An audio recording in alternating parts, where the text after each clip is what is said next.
An elderly couple paid just $800 for a burned-out church everyone called cursed, and what they uncovered in the crypt below would silence an entire town and rewrite local history forever.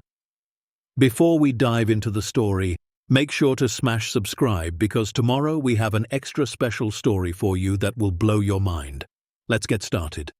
The morning mist hung low over Shepherd's Ridge like a funeral shroud, clinging to the valley floor and creeping up the hillsides where old oak trees stood guard over secrets long forgotten. It was the kind of Pennsylvania morning that made your bones ache and your memories sharpen, the kind that reminded you winter was coming, whether you were ready or not. Harold Webb sat at the small kitchen table in the cramped apartment above Patterson's hardware store, his weathered hands wrapped around a chipped coffee mug that had seen better decades. The steam curled up past his face, fogging the lower edge of his bifocals. He was 74 years old, with a back that had been bent by 42 years in the coal mines and a heart that had been cracked by losses no man should have to carry. Across from him, Margaret set down a plate of toast, the butter already melting into the bread.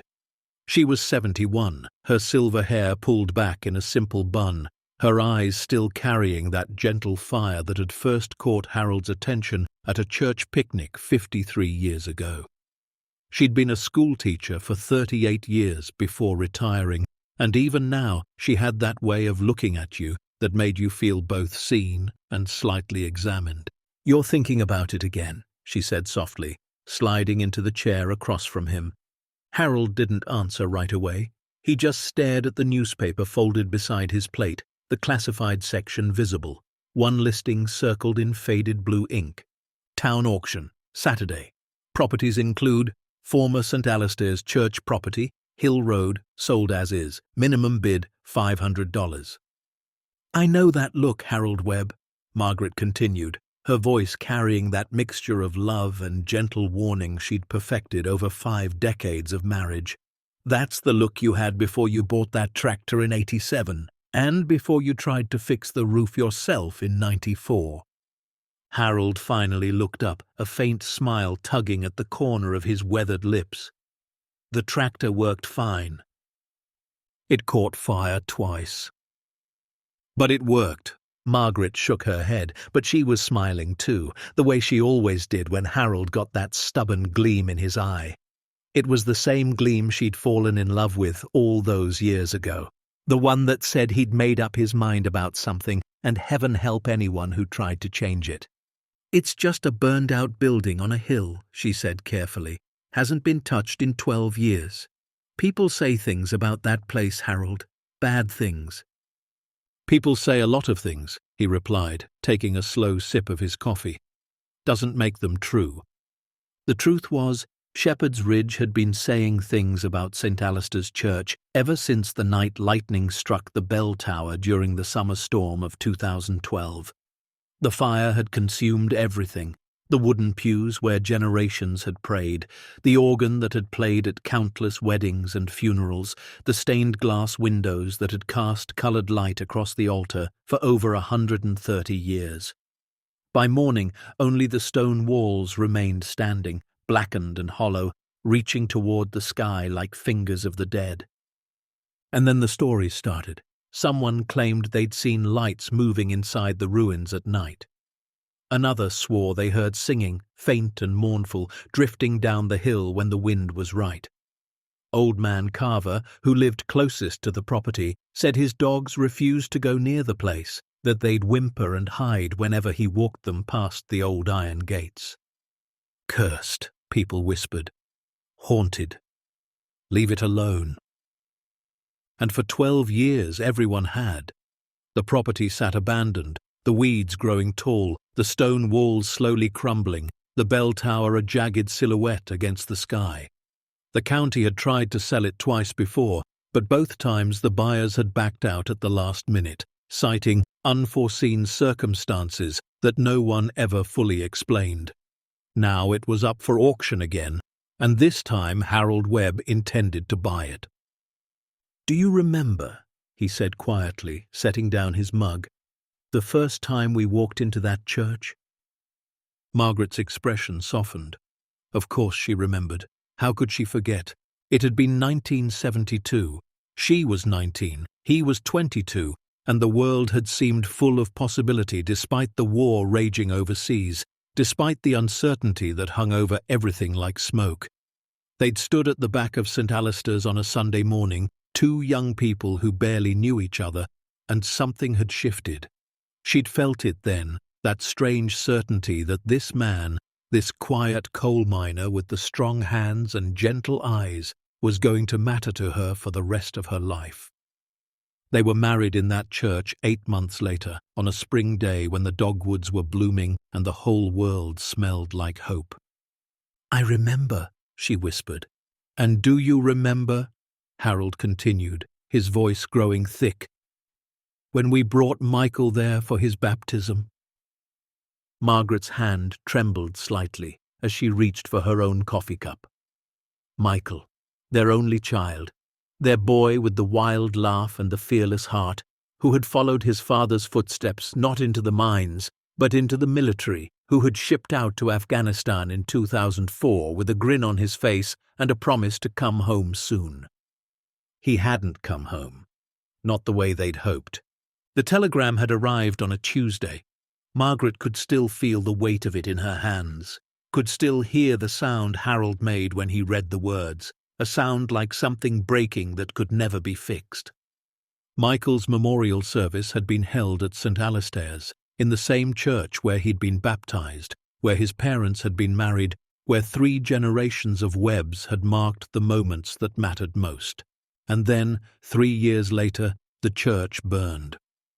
"That place holds everything we were," Harold said, his voice barely above a whisper. "Everything we are. I can't watch it fall apart anymore, Margaret. I can't drive past that hill every day and see what's left of our memories rotting away. I need to do something." Margaret reached across the table and took his hand. His skin was rough, scarred from decades of hard work, but his touch was gentle, the same gentle touch that had held her through every storm of their lives. "We don't have much left," she said carefully. After what happened with the investment, she didn't need to finish. They both knew. 2 years ago, they'd trusted a financial advisor who had promised to help them grow their retirement savings. He'd seemed so professional, so reassuring. They'd given him everything they had, nearly $42,000, their entire safety net. 6 months later, he was gone. Vanished. The FBI said he'd run the same scam in 3 other states, that Harold and Margaret weren't his only victims, but that didn't bring the money back. It didn't fix the fact that they'd had to sell their little house on Maple Street, the one where they'd raised Michael, the one with the garden Margaret had tended for 30 years. Now they lived in a 2-room apartment above the hardware store, paying rent that ate up most of their Social Security, making do with less than they'd ever had in their entire married life. "I know we don't have much," Harold said, "but the listing says minimum bid is $500. I've been saving what I can from helping Patterson downstairs. Odd jobs, fixing things." He paused. "I've got $843 in the coffee can under the sink." Margaret blinked. "Harold Webb, you've been hiding money from me." "Not hiding," he said quickly. "Saving for something that mattered." His eyes met hers, steady and true. "This matters, Margaret. I know it sounds crazy. I know people will think we've lost our minds, but I have to try." For a long moment, Margaret didn't speak. She looked at her husband, at the lines carved deep into his face by time and work and grief, at the quiet determination that still burned behind his eyes. This was the man who had held her hand through 47 hours of labor when Michael was born. This was the man who had carried her up 3 flights of stairs when she broke her ankle in 91. This was the man who had stood beside her at their son's grave and promised her through tears that they would survive this somehow. "Okay," she finally said. Harold looked up sharply. "Okay?" "Okay, we'll go to the auction, we'll bid." She squeezed his hand. "But if we buy a cursed church and ghosts start showing up, you're the one explaining it to the neighbors." For the first time in days, Harold laughed, a real laugh, the kind that came from somewhere deep and good. "Deal," he said. The auction was held in the Shepherd's Ridge Town Hall on the 3rd Saturday of October. It was one of those old civic buildings that had seen better years, with creaking floors and fluorescent lights that buzzed like dying insects. Metal folding chairs had been set up in rows, and maybe 40 people sat scattered throughout the room, most of them there for the 3 other properties on the block. Harold and Margaret arrived early, taking seats in the back row. Harold wore his good jacket, the brown one Margaret had mended twice at the elbows. Margaret had put on her Sunday dress, the navy blue one with the small white flowers, because even if they were buying a ruin, she believed in showing respect.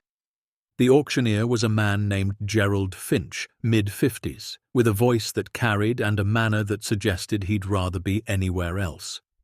He moved through the first 3 properties quickly: a vacant lot on the edge of town, a foreclosed house on Birch Street, a defunct gas station nobody wanted.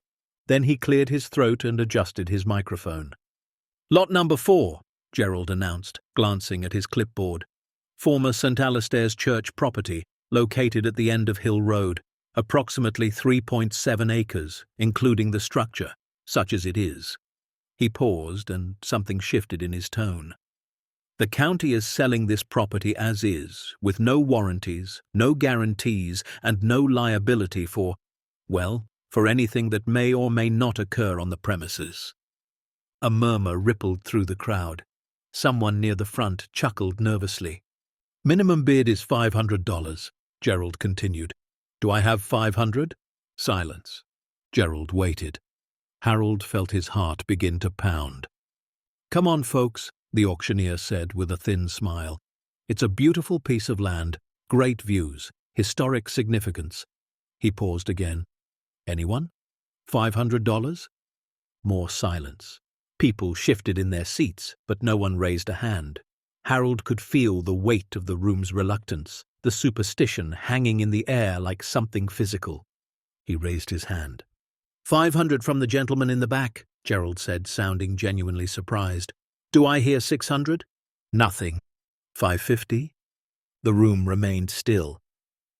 "Going once at 500, Gerald looked around hopefully. "Going twice."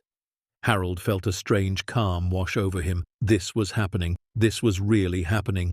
"Sold!" Gerald brought down his gavel. "To the gentleman in the brown jacket, $500. For a moment, nothing happened. Then, slowly, heads began to turn. People in the rows ahead twisted in their seats to look at the old couple in the back, and Harold saw their expressions shift from curiosity to something else: amusement, pity, that particular look people reserved for those they considered foolish. "Well, well," a voice said loudly. "Looks like the Webbs finally lost their marbles." The speaker was a thick-necked man in the 3rd row, dressed in an expensive coat that seemed out of place in Shepherd's Ridge. His name was Dale Mercer, and he owned half the commercial property in town, including the strip mall on Route 9 that had put 3 local businesses under. He was the kind of man who smiled with his mouth, but never with his eyes. "Buying the haunted church," Dale continued, turning to the woman beside him with exaggerated disbelief. "At their age, what are they going to do, hold séances?" Laughter rippled through the nearby rows. Not everyone, but enough. Enough to make Margaret's cheeks flush and Harold's jaw tighten. "Leave them alone, Dale," someone muttered from across the room. "Oh, I'm just having a bit of fun," Dale said, waving his hand dismissively. "No offense intended, but come on. We've all heard the stories about that place. Lights at night, strange sounds. That property's been trouble since the fire. 2 buyers already walked away." He shook his head with mock sympathy. "And now these 2 think they're going to do something with it?" Harold rose slowly from his seat, his knees protesting but his spine straight. He looked at Dale Mercer for a long moment, and something in his gaze made the younger man's smile falter just slightly. "That church," Harold said quietly, his voice carrying in the sudden stillness, "is where I married my wife 52 years ago. It's where we baptized our son. It's where we said goodbye to him after he died serving this country in a war most of you have already forgotten." The room went absolutely silent. "You can call us fools," Harold continued. "You can laugh. That's your right. But that building means something to us, and I'd rather own a ruin that holds my memories than a palace that holds nothing at all." He extended his hand to Margaret, who took it and rose to stand beside him. Together they walked to the front of the room, signed the papers Gerald had waiting, and paid in cash, 8 crisp $100 bills that represented almost everything they had left in the world. No one laughed as they left. No one said a word. The drive up Hill Road took exactly 7 minutes from the edge of town, but it felt like traveling back through decades. The road itself was cracked and narrow, barely wide enough for one vehicle, with weeds pushing through the asphalt and old trees leaning overhead like mourners at a funeral. Margaret sat in the passenger seat of their 1998 Ford Taurus, her hands folded in her lap, watching the familiar landscape unfold. She'd taken this road hundreds of times over the years, for Sunday services and choir practice and church suppers, and every occasion that mattered. She knew every curve, every dip, every place where the sunlight broke through the canopy in summer. But it had been 12 years since she'd been up here, 12 years since the fire. "You okay?" Harold asked softly, glancing at her. "I don't know yet," she admitted. "Ask me when we get there." The iron gates came into view first, tall and rusted, standing open now because no one had bothered to close them in over a decade. Beyond them, the gravel drive curved upward through overgrown grass and wildflowers that had long since reclaimed the path. And then they saw it. St. Alistair's Church stood against the grey October sky like a wounded giant, its stone walls blackened by fire but still standing, still reaching toward heaven. The bell tower rose at the front, or what remained of it. The top sheared off jaggedly where the fire had burned hottest.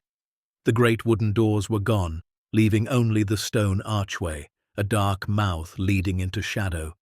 The roof had collapsed entirely, leaving the interior open to the elements. And through the gaps in the walls, Margaret could see sky where stained glass had once glowed with colour. Harold pulled the car to a stop and turned off the engine. For a long moment, neither of them moved. "It's worse than I remembered," Margaret whispered. "It's still here," Harold replied. "That's what matters."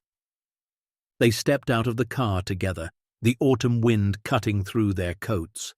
The property was silent except for the rustle of dried leaves and the distant cry of a crow circling overhead.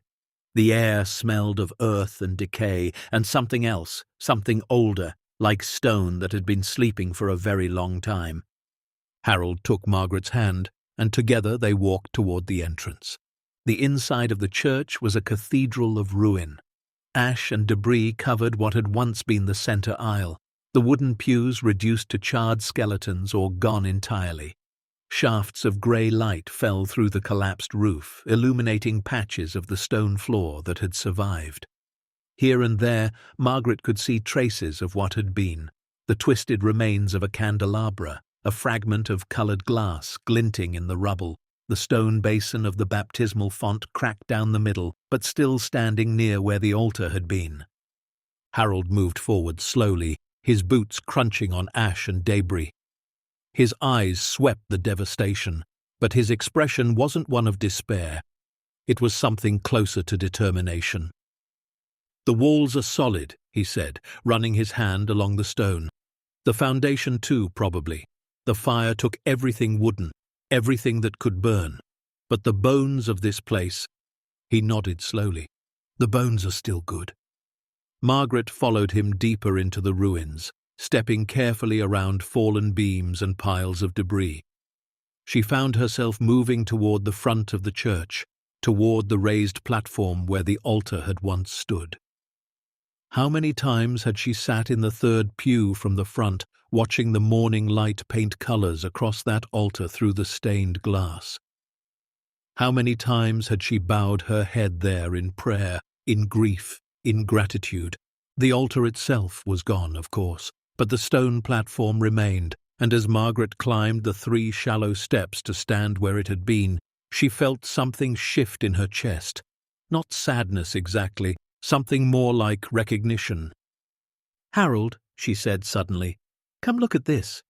He was beside her in moments, following her gaze to the floor near the back of the platform.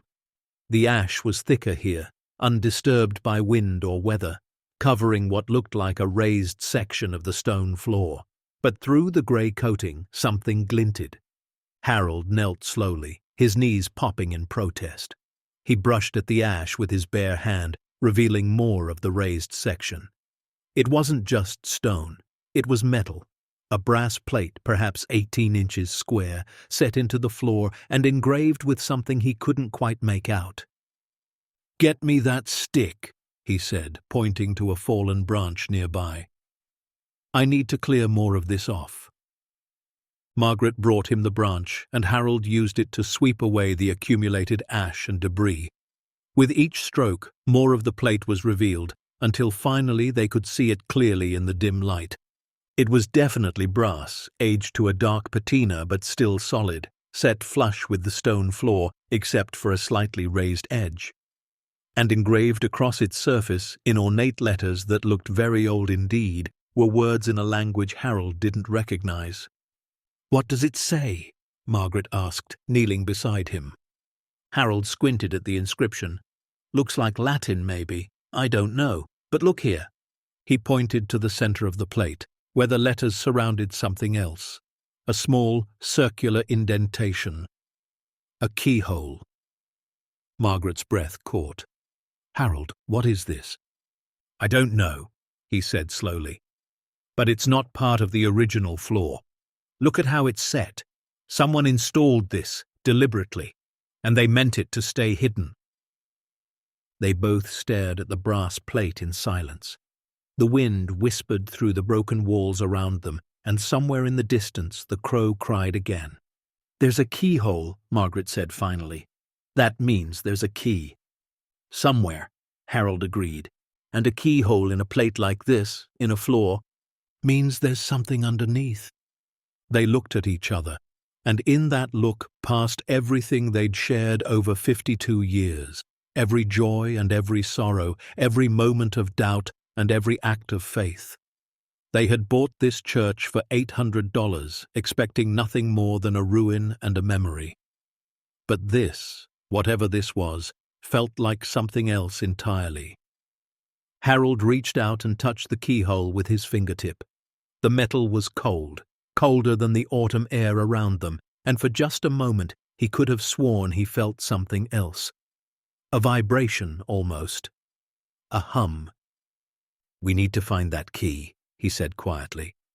Margaret nodded, her eyes fixed on the brass plate that had lain hidden here for God only knew how long. "Yes," she whispered, "we do." And somewhere beneath the floor, in the darkness that had remained undisturbed for more than a century, something waited to be found. The night after they found the brass plate, neither Harold nor Margaret slept well.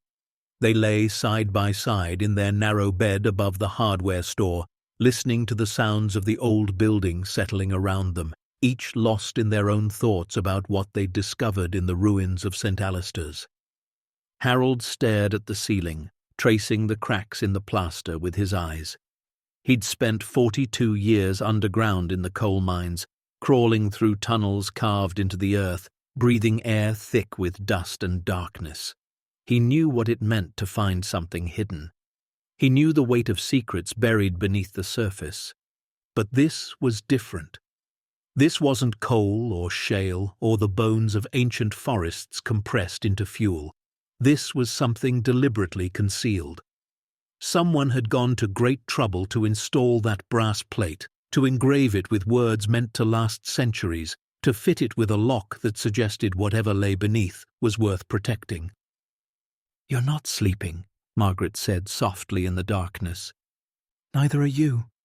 She shifted closer to him, her hand finding his beneath the thin blanket. "What do you think it is?" Harold was quiet for a long moment. "I don't know. Could be nothing. Could be an old storage cellar, maybe a crypt. Churches used to bury people underneath sometimes. But the keyhole, Margaret said. The Latin inscription. That's not something you'd put on a simple cellar door. No, Harold agreed. It's not. They lay in silence for a while longer, the apartment creaking around them, the distant sound of a truck passing on Main Street below. We need to find the key, Margaret finally said. And we need to be careful who we tell about this. Harold turned his head to look at her, though he could barely make out her features in the darkness. You thinking about Dale Mercer? I'm thinking about everyone. You saw how they looked at us at the auction. Half the town thinks we've lost our minds. The other half is waiting for us to fail. She paused. If there's something valuable down there, something worth protecting, we can't let the wrong people find out. Not until we understand what we're dealing with. Harold nodded slowly. His wife had always been the practical one, the one who thought 3 steps ahead while he was still figuring out the first. It was one of the things he loved most about her. First thing tomorrow, he said, we go back. We bring tools, flashlights, whatever we need, and we find that key. Margaret squeezed his hand. Together. Always. They arrived at the church just after dawn, the October sun barely cresting the hills to the east. The Taurus bounced up the rutted drive, its suspension groaning in protest, until Harold parked it in the same spot as the day before. This time, the trunk was loaded with supplies. A toolbox, 2 flashlights with fresh batteries, a crowbar, work gloves, and a thermos of coffee that Margaret had insisted on bringing. The morning air was crisp and cold, carrying the smell of fallen leaves and distant wood smoke. Harold pulled on his heavy canvas jacket, while Margaret wrapped herself in the wool coat she'd owned for 20 years. Together, they walked back toward the ruined church. In the daylight, St. Alistair's looked somehow both better and worse than it had the evening before. The stone walls were clearly solid, the craftsmanship of a bygone era still evident in the careful placement of each block. But the destruction was also more visible now, the scorch marks climbing the walls like black fingers, the debris scattered across the floor in patterns that spoke of collapse and chaos.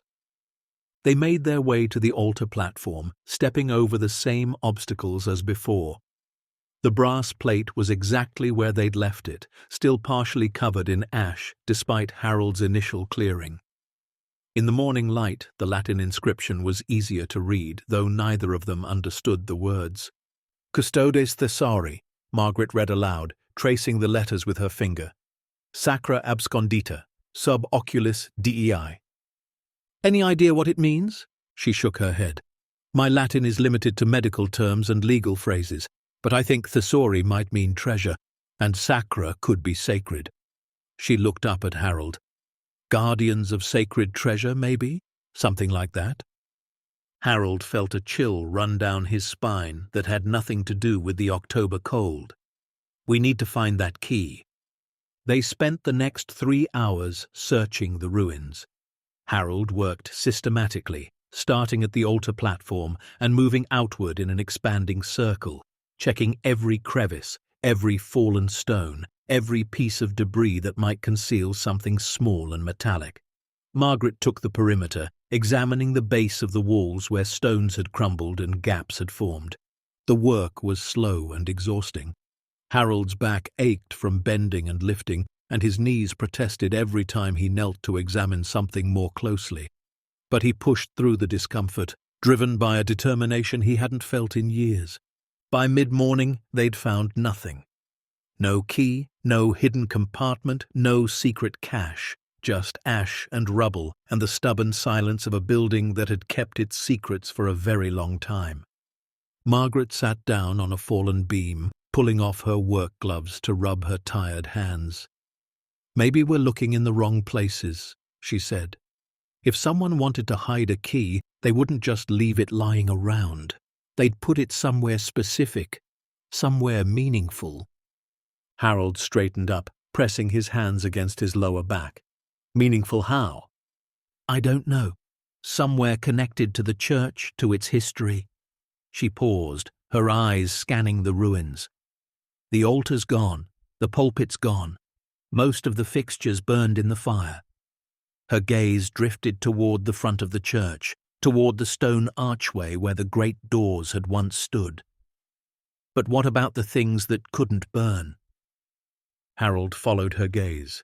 The stone archway was intact, blackened but solid, and set into the wall beside it, he suddenly noticed, was something he'd overlooked before, a small alcove, perhaps 2 feet high and 1 foot wide, carved directly into the stone. Inside the alcove, barely visible beneath a layer of soot, was a statue. He walked toward it slowly, his heart beginning to beat faster. The statue was stone, like the walls around it, and it had survived the fire with only surface damage. It depicted a robed figure with hands clasped in prayer, the features worn smooth by time, but still recognizable as a saint of some kind. "Who is that?" Margaret asked, coming to stand beside him. Harold studied the figure, trying to remember the church as it had been before the fire. "St. Alistair, I think, the church's patron." He reached out and touched the statue's base, feeling the cold stone beneath his fingers. "My grandfather used to tell me stories about him, some kind of Irish missionary who came to this valley in the 1800s, helped build the original church with his own hands." Margaret's eyes widened. "The original church? You mean this isn't—" "The stone parts are original. Been here since 1857, according to the records. Everything wooden has been replaced over the years, but the walls, the foundation, the altar platform," he gestured around them. "This is all from the beginning." They both looked at the statue with new eyes. If it was original, if it had been here since the church was first built, then it predated the brass plate. Whoever had installed that plate would have known about this statue, would have passed by it every day. "Let me see something," Harold murmured. He reached into the alcove and grasped the statue carefully, testing its weight. It was heavy, solid stone, but it shifted slightly when he pulled. "It's not cemented in, just sitting on the base." Margaret held her breath as Harold carefully lifted the statue out of the alcove. It was heavier than it looked, and he grunted with the effort, but he managed to set it down on the floor beside him. Then they both looked into the empty alcove. At first, Harold saw nothing but shadow and dust. But when he pulled out his flashlight and shone it into the space, he caught a glint of something metallic at the very back. His hand trembling slightly, he reached in and felt around. His fingers closed on something cold and angular, wrapped in what felt like cloth. He pulled it out carefully, bringing it into the morning light. It was a small bundle, perhaps 4 inches long, wrapped in oilcloth that had been sealed with wax at the edges. The wax was cracked with age but still intact, and beneath the cloth Harold could feel the unmistakable shape of a key. "Oh my God," Margaret whispered. Harold's hands were shaking as he carefully broke the aged wax seal and unwrapped the oilcloth. Inside, exactly as he'd suspected, was a key. But it wasn't like any key he'd ever seen. It was made of iron, black with age but not rusted, perhaps 5 inches long with an ornate handle shaped like a cross. The shaft was thick and solid, the teeth at the end complex and precise, designed for a lock that meant business. And engraved on the handle, in tiny letters that Harold had to squint to read, were 2 words, Fides et Veritas. "Faith and truth," Margaret translated softly. "I know that much Latin at least." They looked at each other, and in that moment, Harold saw his own mixture of fear and excitement reflected in his wife's eyes. They had found the key. Whatever lay beneath that brass plate, they were about to discover it. Without speaking, they walked back to the altar platform. Harold knelt beside the brass plate, his knees protesting, but his hands steady now. He brushed away the remaining ash and debris, fully exposing the keyhole in the center of the engraved metal. "Ready?" he asked. Margaret knelt beside him and took his free hand. "Ready." Harold inserted the key into the lock. It fit perfectly, sliding in with a smoothness that seemed impossible after a century of disuse. For a moment, nothing happened. Then, taking a deep breath, Harold turned the key. The mechanism resisted at first, frozen by time. Harold applied more pressure, feeling the ancient metal grinding against itself. There was a moment of tension, a sense of something straining against decades of stillness. Then, with a sound like a gunshot in the silent church, the lock released. The brass plate shifted, dropping perhaps half an inch as hidden counterweights engaged somewhere beneath the floor. Harold jerked his hand back instinctively, and they both watched as a seam appeared around the edges of the plate, revealing it to be not just a plate, but a door, a hatch covering a dark space below. Cold air rushed up from the gap, carrying a smell that was ancient and strange, like old books and metal and something else Harold couldn't identify. Dust motes swirled in the shafts of morning light, disturbed for the first time in what might have been over 100 years. "There's something down there," Margaret breathed. Harold gripped the edge of the brass hatch and pulled. The hinges groaned in protest, a sound that echoed through the ruins like the cry of something waking from a long sleep. But the hatch moved, swinging upward on hidden pivots until it stood open, revealing a dark rectangular opening in the floor. They both peered down. Harold's flashlight cut through the darkness, illuminating stone steps that descended into shadow. The steps were narrow and steep, carved directly into the bedrock beneath the church, and they disappeared into a blackness that the flashlight couldn't fully penetrate. "A crypt," Margaret said, "or a cellar of some kind. Only one way to find out." Harold tested the first step with his boot, making sure it would hold his weight. The stone was solid, unworn, as if no one had ever walked on it before. He took a second step, then a third, and then he was descending into the earth with Margaret close behind him. The stairway went down further than Harold expected. He counted 23 steps before the ground finally leveled out, and by then the daylight from above had faded to a pale glow far overhead. The flashlight was their only illumination now, its beam sweeping across surfaces that hadn't seen light in generations. And then the beam found the first pillar, and Harold stopped so suddenly that Margaret nearly walked into him. "Harold, what is it? What do you see?" He didn't answer.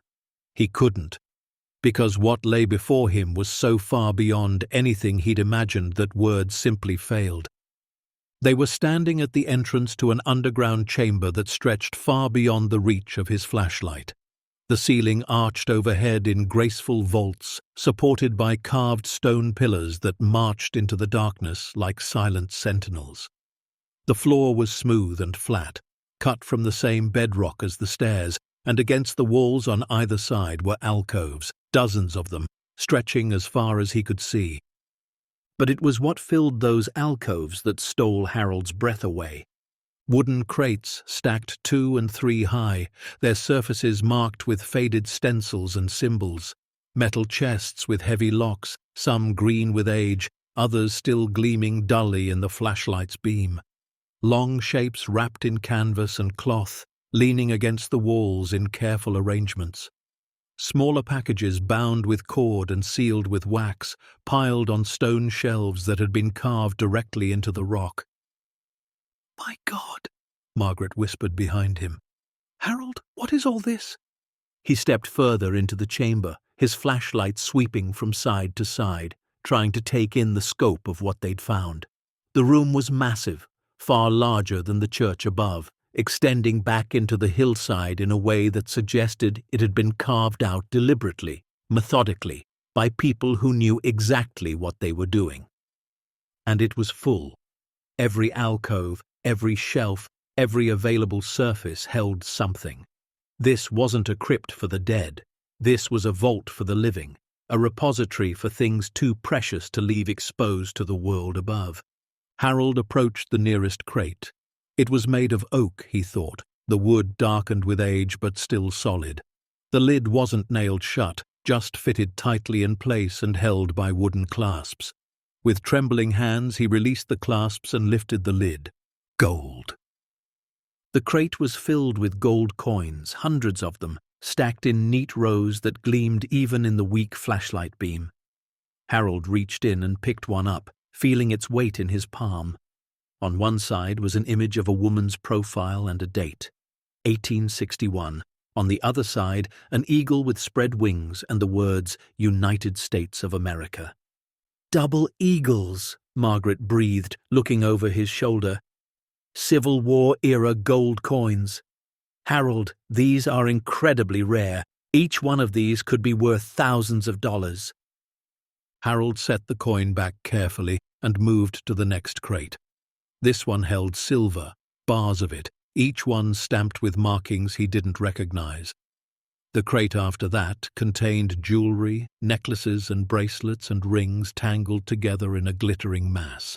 But it was Margaret who made the next discovery.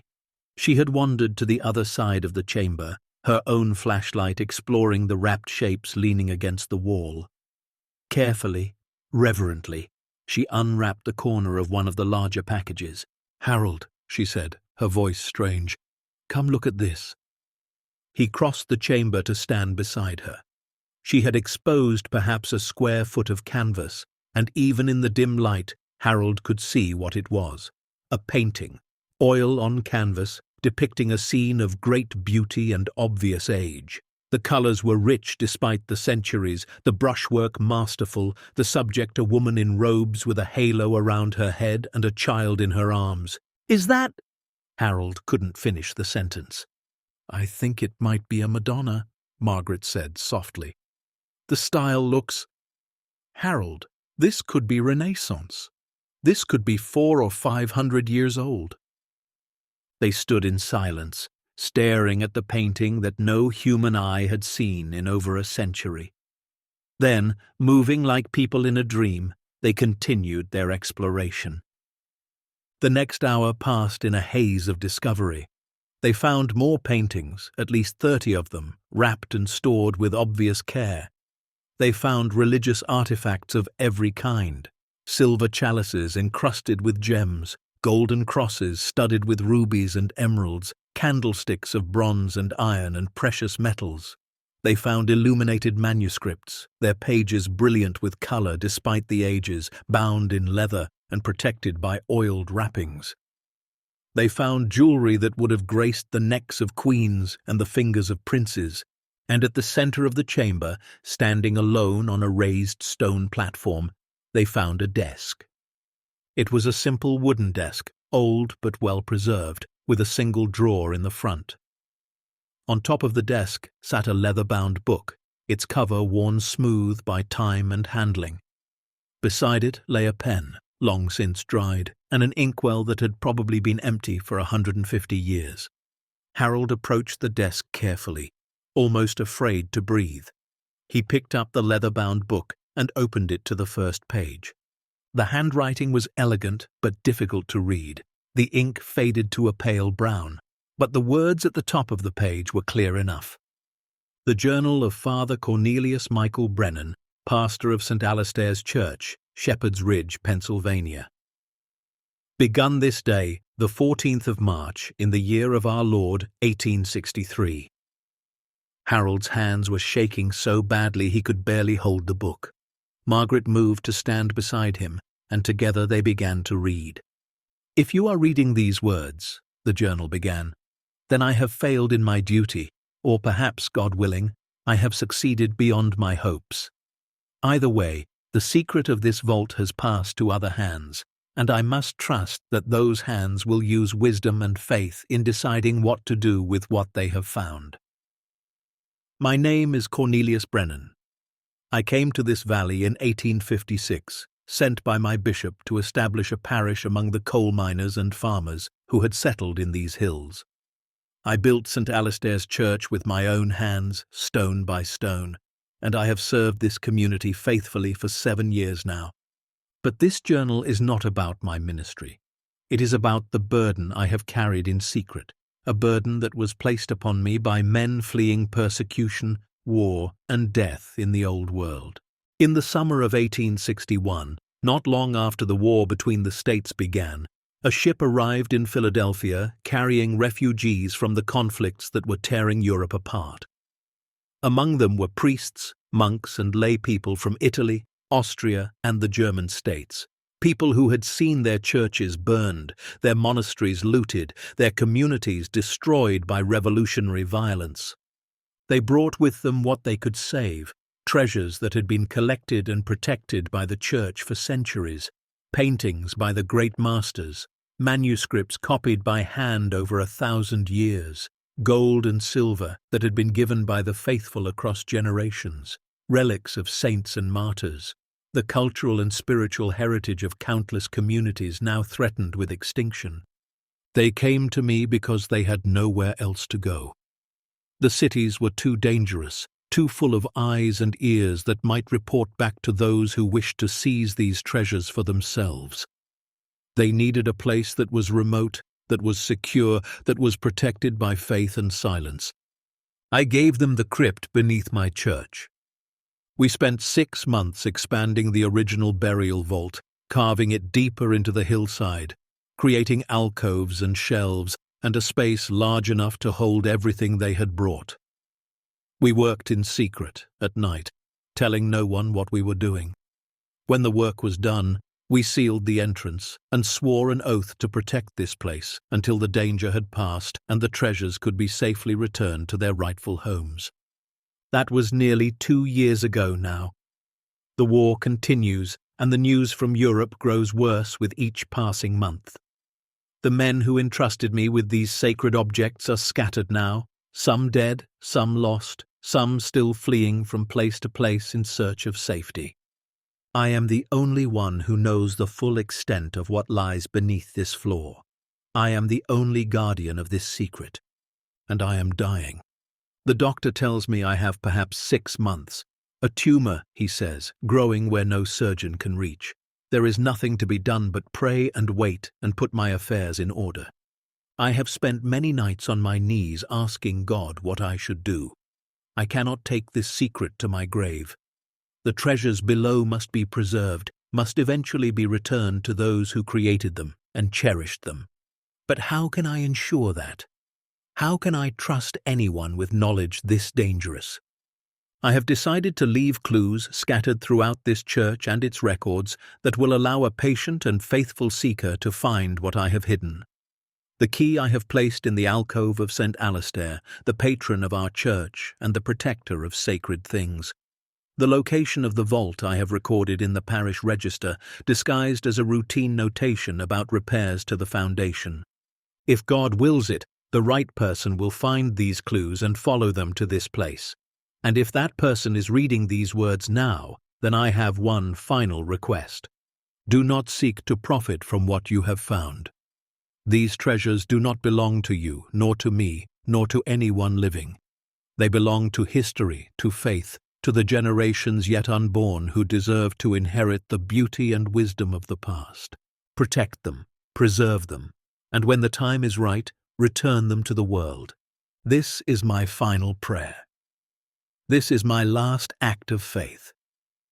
May God bless you, whoever you are, and may He guide your hands in the work that lies ahead. Father Cornelius Michael Brennan, December 3rd, 1863. Harold closed the journal slowly, his eyes wet with tears he hadn't known he was shedding.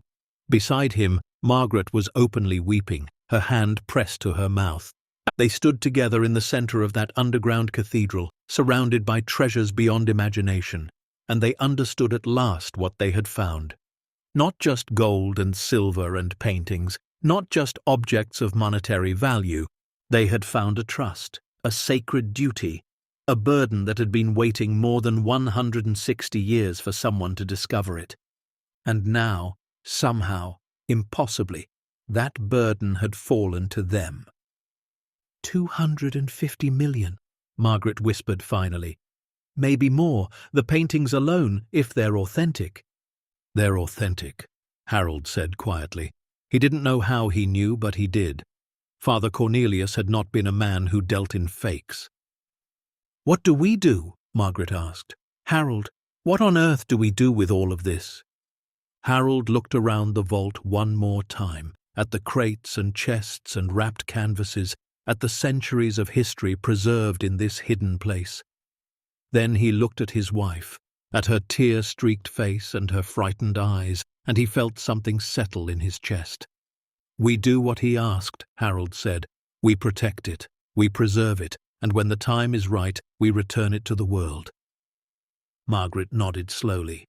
"But we can't do it alone. We'll need help, legal help, experts who can authenticate everything, and we'll need to keep it secret until we're ready. If people find out about this before we have a plan." She didn't need to finish. They both knew what would happen. Dale Mercer and his lawyers, treasure hunters and thieves, government agencies and competing claims. The vultures would circle, and everything Father Cornelius had protected for so long would be torn apart in a feeding frenzy. "We tell no one," Harold agreed. "Not yet. First we document everything, take photographs, make lists. Then we find someone we can trust, someone who can guide us through this." Margaret took his hand, gripping it tightly. "Together. Always." They made their way back up the stone steps, leaving the vault in darkness behind them. At the top, Harold carefully closed the brass hatch and turned the key in the lock. The mechanism engaged with a soft click, sealing the secret away once more. They stood in the ruined church, surrounded by ash and debris and the open sky above, and they looked at each other with new eyes. 12 hours ago, they had been two old fools who'd bought a burned-out building. Now they were the guardians of a fortune, the keepers of a trust that stretched back more than a century and a half. The weight of it was enormous, the responsibility almost crushing. But as Harold looked at his wife, at the woman who had stood beside him through every trial and every triumph of their 52 years together, he felt something else too. Hope. For the first time since they'd lost their savings, since they'd had to sell their home, since the world had seemed determined to grind them down, Harold felt hope. They had found something worth fighting for, and fight they would. What happens next will turn this discovery into a battle for truth, expose secrets the town never wanted revealed, and remind us why the people everyone overlooks often carry the greatest treasures. Stay tuned to see what unfolds. If you're enjoying the story, please like, share, and subscribe for more. The first person they told was Diane Hartwell, the retired librarian who had served as Shepherd's Ridge's unofficial historian for the better part of 40 years. She was 78 years old, sharp as a tack despite her age, and she had known Harold and Margaret since they were newlyweds just starting out in the valley. More importantly, she could be trusted to keep a secret. They invited her to the church on a Tuesday morning, 3 days after they'd discovered the vault. Harold had spent the intervening time taking photographs with an old digital camera he'd borrowed from Patterson at the hardware store, documenting everything he could without disturbing the contents. Margaret had transcribed Father Cornelius's journal by hand, copying every word into a fresh notebook so they would have a record even if something happened to the original. Diane arrived in her ancient Buick, parking it beside the Webb's Taurus and stepping out with the cautious movements of someone whose joints had seen better decades. She wore a practical wool coat and sensible shoes, her grey hair pinned back in a style that hadn't changed since 1975. "You two have been awfully mysterious," she said as she approached. "What's this about something you found in the church?" Harold and Margaret exchanged a look. Then Harold stepped forward and took Diane's arm gently. "I think you'd better come inside," he said, "and you might want to sit down first." 15 minutes later, Diane Hartwell was standing at the bottom of the stone stairs, her flashlight sweeping across the underground chamber, her mouth opening and closing without any sound coming out. She had gone pale the moment she'd seen the first crate of gold coins, and she hadn't regained her color since. "This is impossible," she finally whispered. "This can't be real." "It's real," Margaret said softly. "We've been through most of it. The paintings, the manuscripts, the artifacts, all of it authentic as far as we can tell. Diane walked slowly to the desk at the center of the chamber, her hands trembling as she picked up Father Cornelius's journal. She read the first few pages in silence, her lips moving slightly as she absorbed the words. When she finally looked up, there were tears in her eyes. "I've spent my entire life researching the history of this valley," she said. "I thought I knew everything there was to know about St. Alastair's. I wrote a book about Father Cornelius Brennan, for God's sake." She shook her head in disbelief. "I never suspected anything like this." "Nobody did," Harold said. "That was the point." Diane set down the journal carefully and turned to face them. "Do you understand what you have here? The historical significance alone is staggering. But the monetary value—" She paused, calculating. "The gold and silver could be worth tens of millions. The paintings, if even a few of them are by major artists, could be worth that much each. The manuscripts, the religious artifacts, the jewelry—" She trailed off, seemingly overwhelmed. "How much?" Margaret asked quietly. "Total?" Diane was silent for a long moment. 200 million at minimum, possibly 250 million or more. It depends on authentication, on provenance, on 100 factors I can't evaluate. She looked at them with something like awe. "You bought this church for $800, and underneath it was a fortune that could fund a small country." The three of them stood in silence, surrounded by centuries of hidden treasure, each processing the enormity of what lay before them. "What do we do?" Harold asked finally. "We want to honor Father Cornelius's wishes, return everything to where it belongs, or at least make sure it's preserved properly, but we don't know where to start." Diane nodded slowly, her historian's mind already working through the implications. "You'll need lawyers, good ones, not the kind we have around here. You'll need authentication experts, art historians, archivists. You'll need to establish provenance for everything, which means researching the origins of each piece." She paused. "And you'll need to keep this quiet for as long as possible." "Why?" Margaret asked.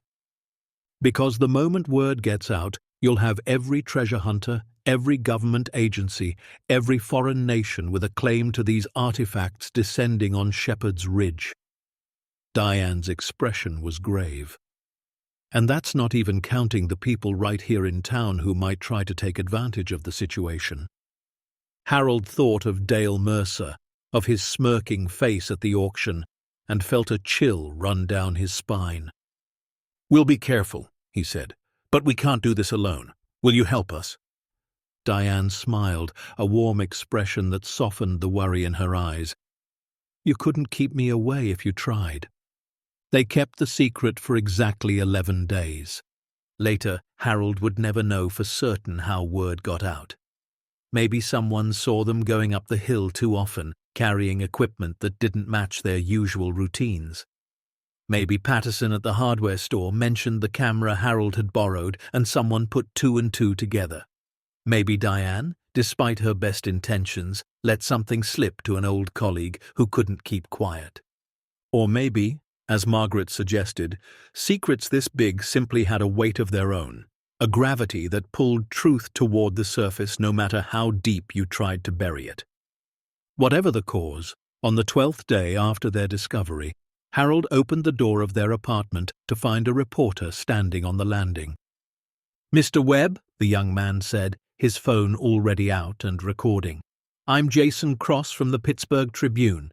I understand you've made a significant discovery at the old St. Alastair's Church. Would you care to comment?" Harold stared at him for a long moment, his mind racing. Then, very carefully, he said, "No comment," and closed the door. But it was too late. The dam had broken. Within 48 hours, Shepherd's Ridge was overrun. News vans lined Main Street, their satellite dishes pointed at the sky like mechanical flowers seeking sun. Reporters knocked on every door in town, asking questions, digging for details, offering money for information. Photographers with telephoto lenses set up positions on the hills overlooking the church property, trying to capture images of whatever was happening inside. The phone in their apartment rang constantly. Harold and Margaret stopped answering after the first dozen calls, when it became clear that every journalist on the East Coast had somehow obtained their number. Strangers appeared at their door at all hours, some claiming to be experts who could help, others simply curious, all of them hungry for a piece of whatever the webs had found. And then the letters started arriving. The first few were congratulatory, well-wishers who wanted to express their happiness at the couple's good fortune. But those were quickly outnumbered by other kinds of messages, demands, threats, pleas. One letter, unsigned, consisted of a single sentence. Old people have accidents all the time. Margaret found that one in the mailbox on a Thursday morning. She didn't tell Harold about it until later, after she'd hidden it in her dresser drawer where he wouldn't stumble across it. She didn't want to worry him more than he already was, but the stress was taking its toll on both of them.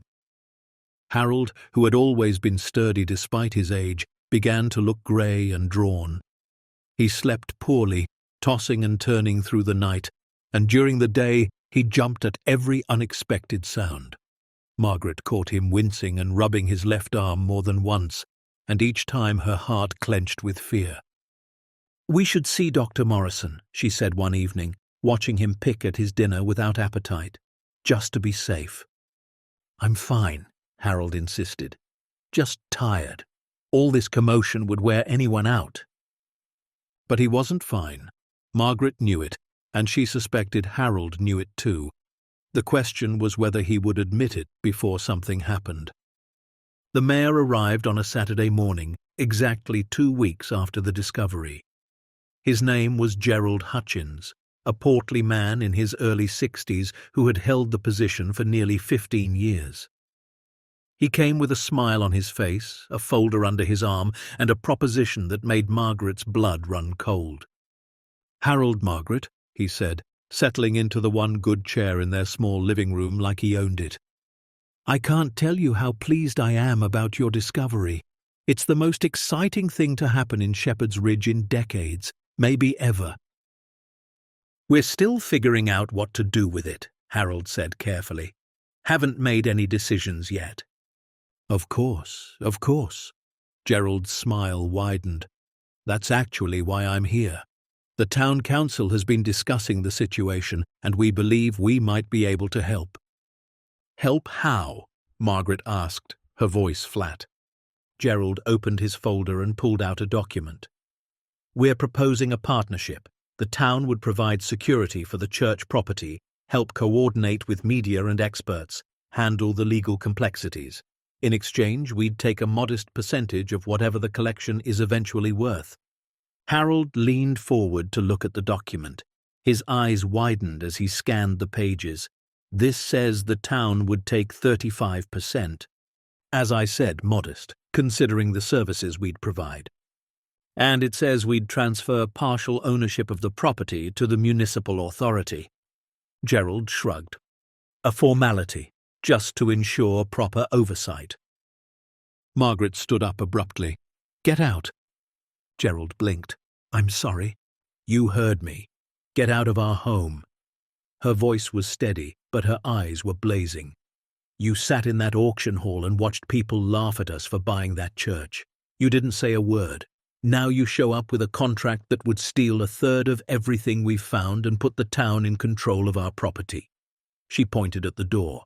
"Get out, and don't come back." Gerald's smile finally faded.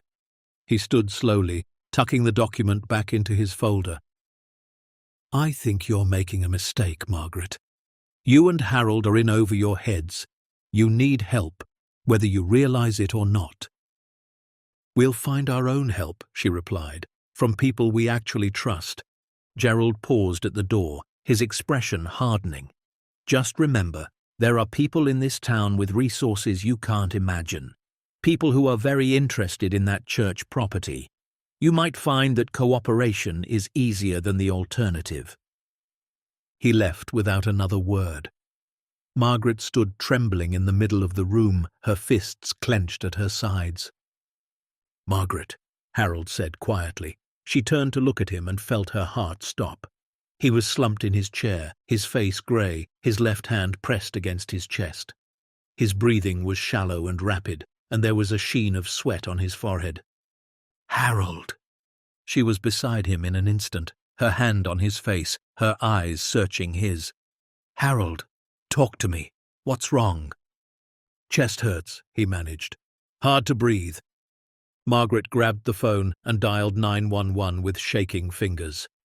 The next 20 minutes were a blur of sirens and paramedics and the cramped space of the apartment filling with strangers.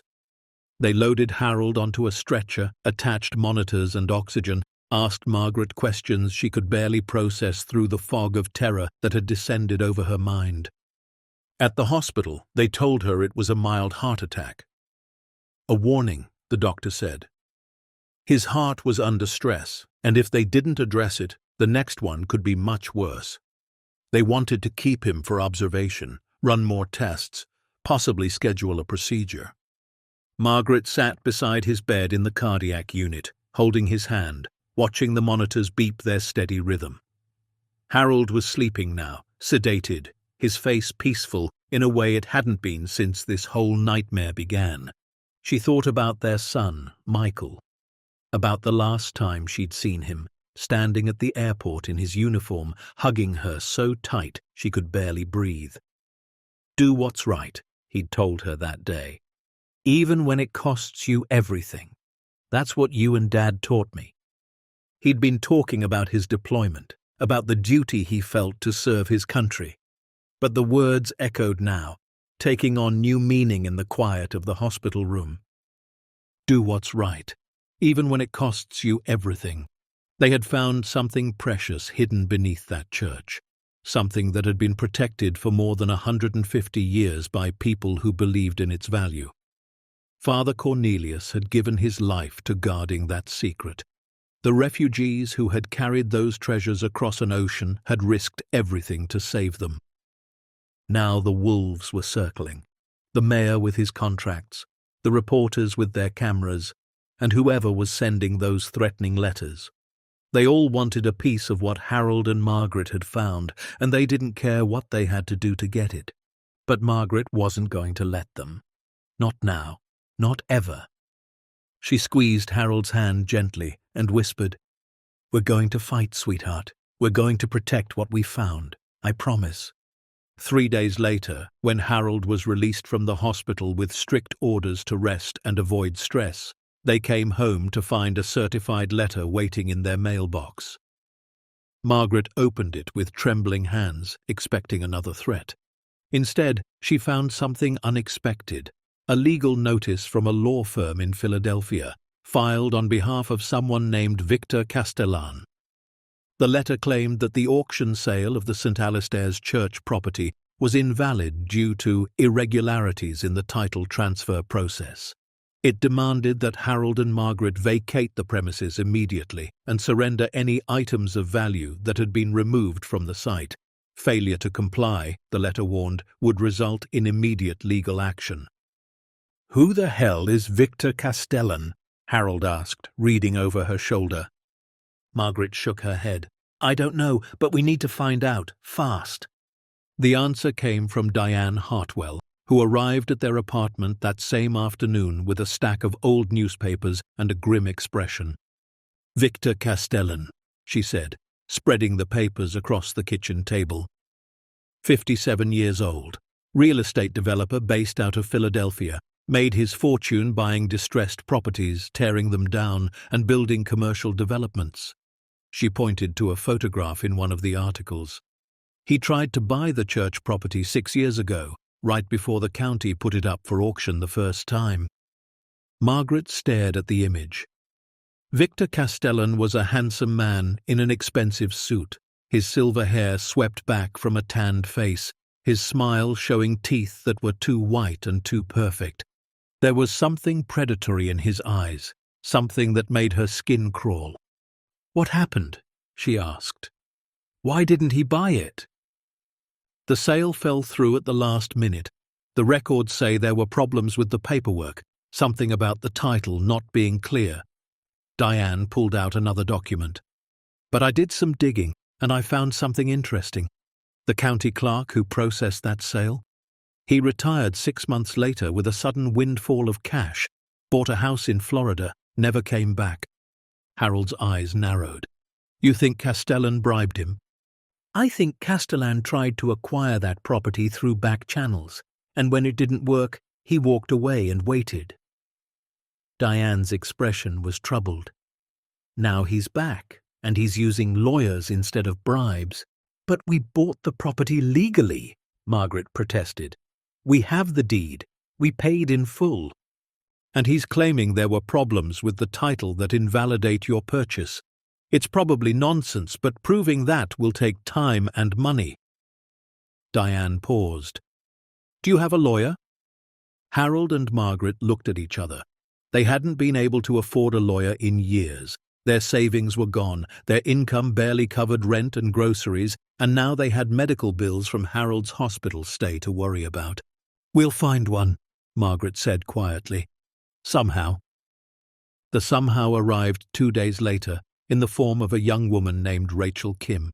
She was 28 years old, freshly graduated from Temple University's law school, and she had driven 3 hours from Philadelphia after seeing the news coverage of the Webb's discovery.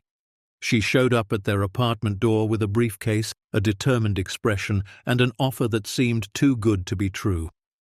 I want to represent you, she said, sitting across from them at the kitchen table. Pro bono, no charge for my services. Harold frowned. Why? You don't know us, and from what we've heard, this case could get complicated. Rachel nodded. It definitely will.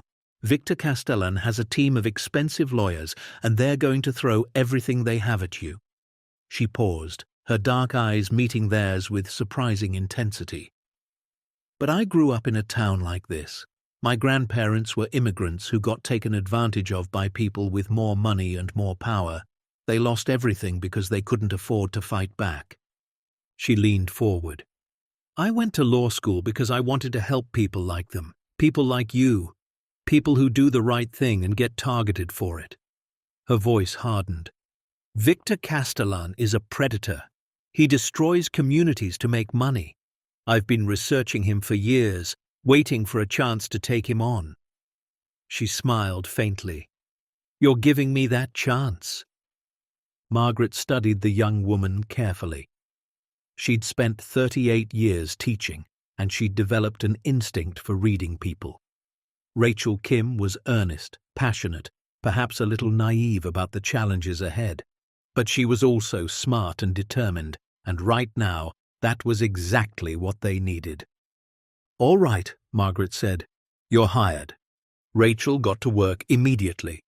She spent the next week digging through records, filing motions, and building a case to defend the Webb's claim to the property. What she found was disturbing. Castellan's claim is based on forged documents, she explained during one of their strategy sessions. He's alleging that the original title transfer from the church to the county was never properly recorded, which would make all subsequent sales invalid. She pulled out a stack of papers. But I found the original filing. It's sitting in the county archives, properly stamped and dated. Someone created fake documents showing it was never processed, and Castellan's lawyers are using those fakes as the basis for their case. Harold's jaw tightened. So he's lying, committing fraud. Yes, but proving it will be complicated. The county clerk who handled the original filing died 8 years ago, and the records have been shuffled around multiple times since then. Rachel's expression was grim. Castellan has been planning this for years. He knew the property would come up for auction again eventually, and he set the groundwork to challenge any sale. But why? Margaret asked. What's so special about that land? He tried to buy it before anybody knew about the vault. Rachel was quiet for a moment. I've been wondering the same thing. The property isn't particularly valuable on its own. 3 acres of hillside with a burned-out building isn't exactly prime real estate. She paused. Unless he knew something. unless he had some reason to believe there was more to that church than met the eye. They all looked at each other, the same thought passing between them. "You think he knew about the vault?" Harold asked. "I think it's possible. The question is how." The answer came from an unexpected source. Her name was Eleanor Byrne, and she was 93 years old. She had been a member of St. Alistair's congregation her entire life, baptized there as an infant in 1931, married there in 1952, and a regular attendee until the fire made that impossible. She lived in a nursing home now, on the outskirts of town, her body frail but her mind still sharp. She called the apartment on a Wednesday evening, her voice thin but clear over the phone line. "Is this Harold Webb?" she asked. "The one who bought the church?" "Yes, ma'am," Harold replied. "Who's calling?" "My name is Eleanor Byrne, and I have something you need to see." They visited her the next morning. Harold and Margaret and Rachel all crowded into the small room that Eleanor called home. She was tiny, barely 5 feet tall, with white hair and eyes that sparkled with surprising vitality. "I've been watching the news," she said, gesturing for them to sit. "Seeing what's been happening to you two, the vultures circling, the lawyers, the threats." She shook her head. "It's shameful. Absolutely shameful."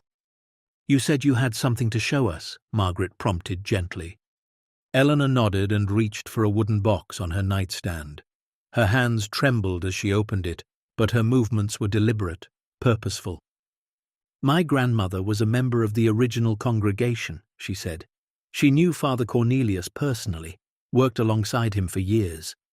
She pulled out a yellowed envelope, handling it like it was made of spun glass. "When he died, in 1864, he left her this. Told her to keep it safe, to pass it down through the generations. Said someday it would be needed." She held out the envelope to Margaret. "I think that day has come." Margaret took the envelope carefully. It was sealed with wax, the seal cracked but still intact. With trembling fingers, she broke it open and pulled out the letter inside. The handwriting was the same as in the journal they'd found in the vault. Father Cornelius's hand, unmistakable. "To the faithful of St. Alistair's," Margaret read aloud, her voice shaking slightly. "I write this letter knowing that my time is short and that the secret I carry must be protected beyond my death. Beneath the altar of our church lies a vault containing treasures of immeasurable value, entrusted to us by those fleeing persecution in the old world. I have sworn to protect these sacred objects, and now I must pass that duty to others." She continued reading, her voice growing stronger. "I name the congregation of St. Alistair's as the eternal guardians of this trust. The vault and its contents belong not to any individual, but to the community of faith that has sheltered them. No person may claim ownership. No authority may seize them. They are held in sacred trust to be preserved and eventually returned to those who created them." The letter went on, detailing the origins of the collection, the names of those who had helped establish the vault, and Father Cornelius's final wishes for its protection. At the bottom was his signature, dated December 15th, 1863. Rachel was already taking photographs of the document, her legal mind racing through the implications. "This changes everything," she said. "This letter establishes that the vault and its contents are held in trust for the congregation, not owned by whoever holds the property deed. It predates any of Castellan's claims, and it comes directly from the person who created the vault." She looked up, her eyes bright. "This is the evidence we need to destroy his case." Eleanor smiled, a tired but satisfied expression. "I've kept that letter safe for 68 years, ever since my own mother passed it to me. She made me promise to protect it, even though I never knew what it meant." Her eyes glistened. "Now I understand, and I'm glad I could finally fulfill that promise." Margaret reached out and took the old woman's hand. "You've given us a gift we can never repay." Eleanor squeezed her fingers gently. "Protect what Father Cornelius died for. That's repayment enough." The next few weeks were a whirlwind of legal proceedings, press conferences, and community meetings. Rachel filed a countersuit against Victor Castellan, alleging fraud, forgery, and conspiracy to deprive the Webbs of their rightful property. She submitted the letter from Father Cornelius as evidence, along with the original county records she'd uncovered and sworn testimony from Eleanor Byrne. Castellan's lawyers fought back viciously. They challenged the authenticity of the letter, questioned Eleanor's mental competence, and filed motion after motion trying to delay and obstruct. But Rachel was relentless, matching them move for move, never backing down. And slowly the tide began to turn. The people of Shepherd's Ridge, who had once mocked the Webbs for buying a cursed church, started to rally behind them. Not everyone, of course. Some still sided with Castellan, swayed by his money and his promises of development that would bring jobs to the struggling town. But others remembered what the community used to be, remembered the values that Father Cornelius had preached from that altar more than a century and a half ago. They started showing up at the courthouse to support the Webbs. They wrote letters to the newspaper defending the elderly couple. They organized prayer vigils at the ruined church, standing in the shadow of those blackened walls and reclaiming them for the community that had built them. And then, 3 months after the legal battle began, the breakthrough came. Rachel had been investigating the county clerk who had retired to Florida, the one Diane suspected of being bribed by Castellan years earlier. With the help of a private investigator, she tracked him down in a retirement community outside Tampa. He was dying. Pancreatic cancer, the doctors said, maybe 2 months left, and he wanted to confess. His name was Robert Finley, and he'd spent 23 years carrying the guilt of what he'd done. Yes, he admitted in a videotaped deposition, Victor Castellan had paid him to bury the original title documents and create forgeries that would cloud the property's ownership. Yes, he'd known it was wrong. Yes, he'd done it anyway because he was in debt, and Castellan had offered him enough money to make all his problems disappear. But there was more. Finley had heard Castellan talking about the church, about why he wanted that particular property so badly. He knew about the vault, Finley said, his voice weak but clear on the recording. I don't know how, but he knew. He said there was something buried under that church worth more money than God, and he was going to get it one way or another. Rachel played the deposition in court the next day. Castellan's lawyers objected, argued, demanded the evidence be thrown out. But the judge allowed it, and within a week the case had collapsed. Victor Castellan was arrested on charges of fraud, forgery, and bribery. His lawyers scrambled to distance themselves from him. His development company, already under scrutiny from other lawsuits, began to crumble. And Harold and Margaret Webb, the elderly couple who had paid $800 for a burned-out church everyone called cursed, were finally, officially, legally confirmed as the rightful owners of the property and the trustees of the priceless collection hidden beneath it. The day the verdict came down, Margaret stood on the steps of the courthouse, Harold beside her, and looked out at the crowd that had gathered. There were reporters, of course, still hungry for the story. But there were also neighbors, friends, strangers who had followed the case and wanted to be there for this moment. And there, in the front row, was Eleanor Byrne, sitting in a wheelchair, her frail hands clasped in her lap, tears streaming down her weathered cheeks. Margaret walked down to her and knelt beside the wheelchair. "We did it," she said softly. "We protected what Father Cornelius died for." Eleanor smiled through her tears and reached out to touch Margaret's face. "No, my dear," she whispered. "You did something even more important. You reminded this town what it means to have faith." The weeks following the verdict felt like waking from a long, troubled dream. The reporters eventually drifted away, chasing newer stories in other places. The threatening letters stopped arriving. The phone rang less often, and when it did, the voices on the other end were usually friendly, congratulatory, asking how they could help rather than demanding a piece of what the Webbs had found. Harold's health improved slowly but steadily. The doctors had adjusted his medications, and Margaret made sure he followed every instruction to the letter, no matter how much he grumbled about being treated like an invalid. She watched him like a hawk, noting every flush of color in his cheeks, every sign that his strength was returning. But more than the medicine, more than the rest, what seemed to heal Harold was the change in the town itself. People who had avoided them for weeks now stopped to shake their hands on the street. The hardware store owner, Patterson, refused to take rent for 3 months, insisting it was the least he could do after everything they'd been through. The woman who ran the little bakery on Main Street started leaving fresh bread and pastries at their door every Saturday morning, never asking for payment, never expecting anything in return. And the church itself, the burned-out ruin on the hill that everyone had called cursed, became something else entirely. People started making pilgrimages up the old road, not to gawk or take photographs, but to stand in the shadow of those blackened walls and feel something they'd almost forgotten how to feel: hope. One morning, about 6 weeks after the trial ended, Harold and Margaret drove up to the church together. It was early spring now, the hills softening with new green, the air carrying the first hints of warmth after a long winter. They parked in their usual spot and walked hand in hand toward the ruins. But today they weren't alone.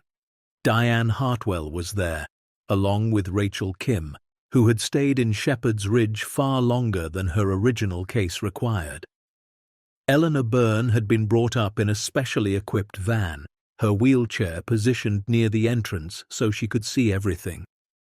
And scattered around the property were perhaps 24 other people, neighbors and friends and strangers who had simply shown up because they wanted to be part of whatever came next.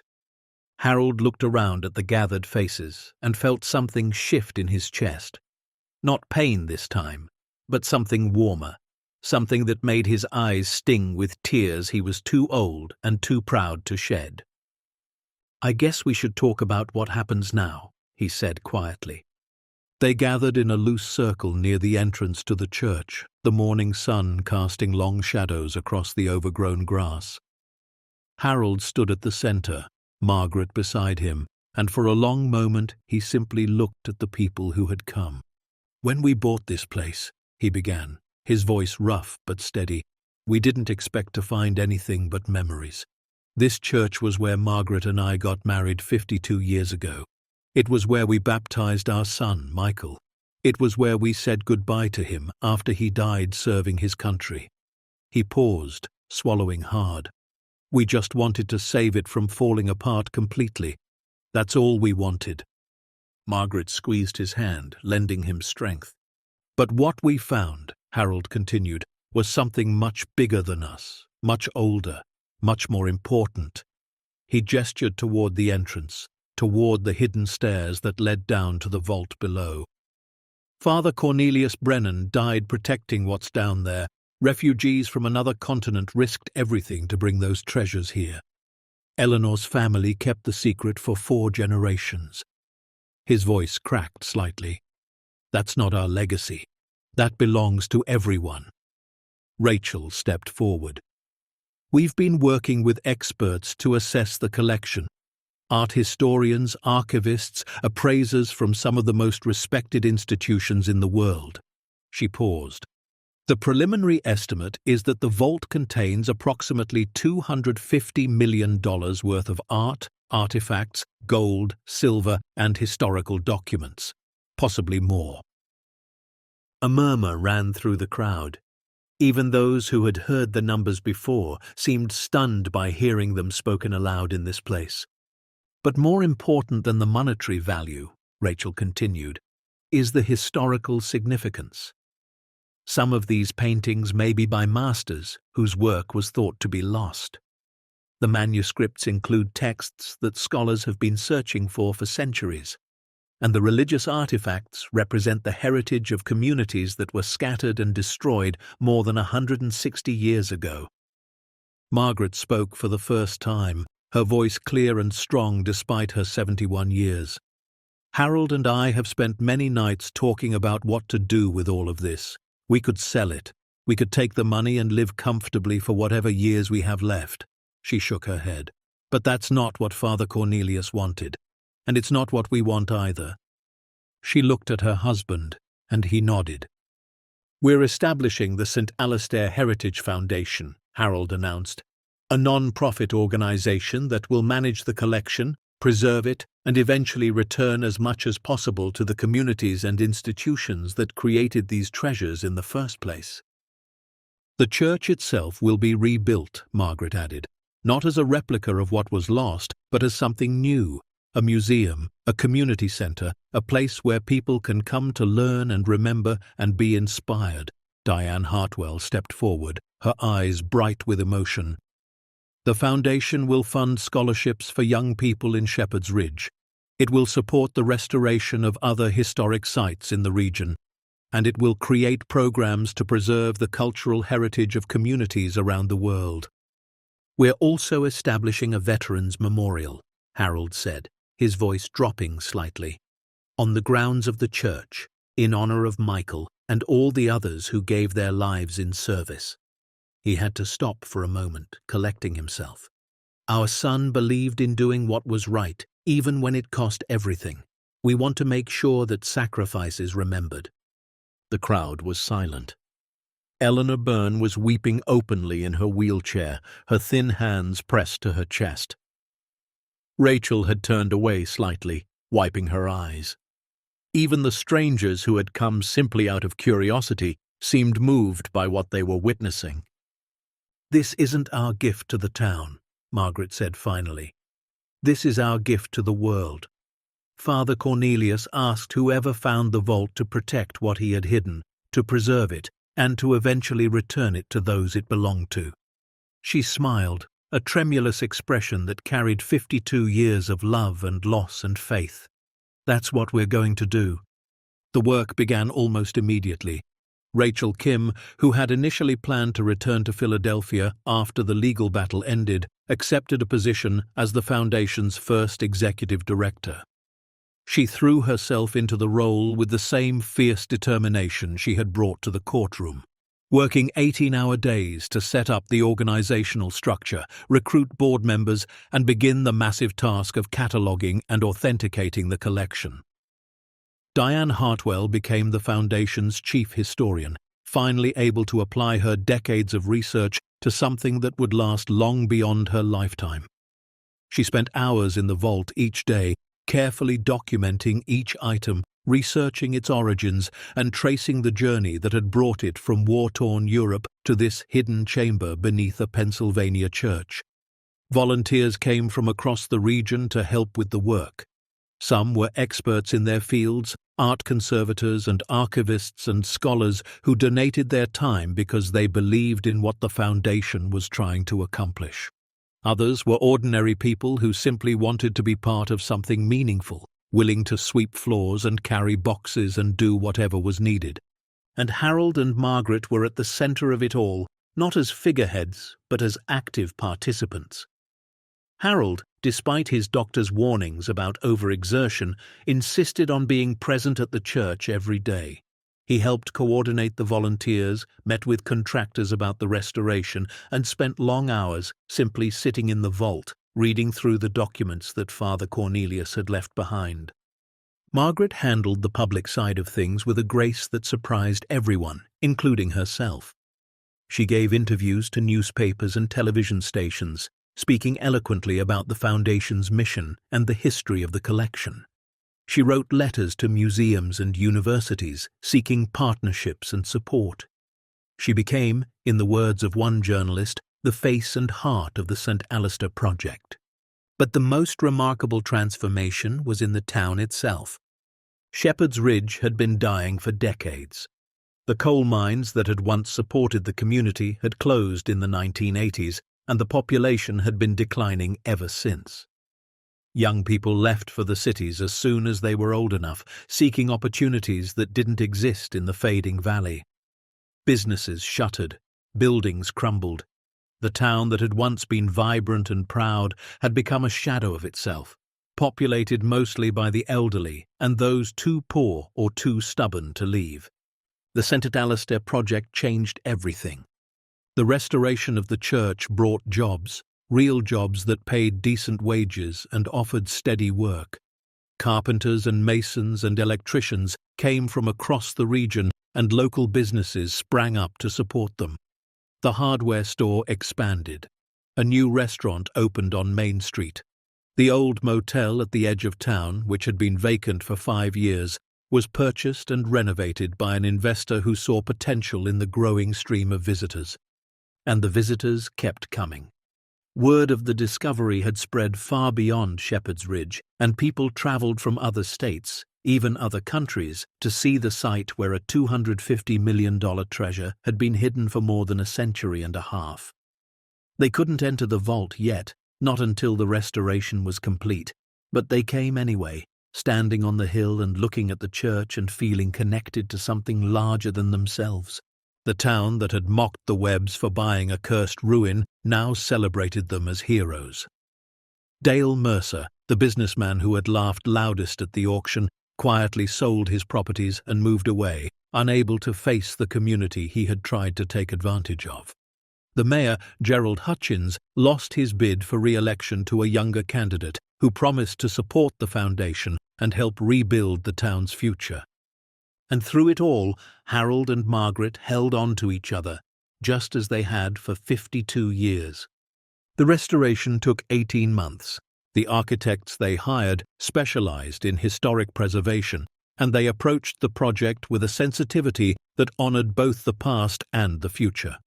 The stone walls were cleaned and repaired, the fire damage erased by skilled craftsmen who worked with the same techniques that had built the original structure in 1857. The collapsed roof was rebuilt, but with modern materials that would last for centuries. The interior was transformed into something that was neither a church nor a museum, but somehow both. The original floor plan was preserved, with the central aisle and the raised altar platform still forming the heart of the space. But instead of pews, the main hall now featured carefully designed exhibition areas where the most significant pieces from the collection could be displayed. The vault itself was incorporated into the museum, with a grand staircase replacing the original narrow steps and a climate-controlled viewing gallery, allowing visitors to see the underground chamber where the treasures had been hidden for so long. Father Cornelius's desk remained in its original position, his journal displayed beneath protective glass, open to the page where he had explained his mission. And the stained glass windows, which had been among the most beautiful features of the original church, were recreated by a master glassworker from Vermont.